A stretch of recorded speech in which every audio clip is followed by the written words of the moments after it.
উনি যে এতগুলো কথা তোমাকে বলছে, তুমি কেন উত্তর দিচ্ছ না? তোর বাবা যা বলছে একদম ঠিক কথাই বলছে।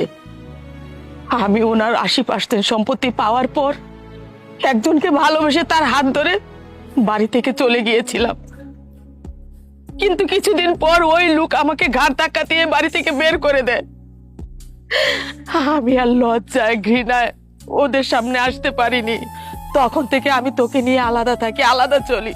আসলে তখন আমি এরকম একটা পর্যায়ে পড়েছিলাম যে আমি কি করব, কোনটা সঠিক কোনটা ভুল আমি কোনোটাই ভেবে উঠতে পারছিলাম না। কিন্তু মা, এটা আমার আর ওর কি দোষ ছিল? আমরা তো তখন অনেক ছোট ছিলাম।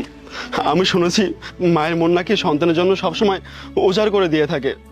তোমার কি একটা বড় এতদিনে মনে হয়নি তোমার ছেলেটা কত বড় হয়েছে, কার মতো দেখতে হয়েছে? একটা বারো কি তোমার দেখার প্রয়োজন মনে হলো না মা?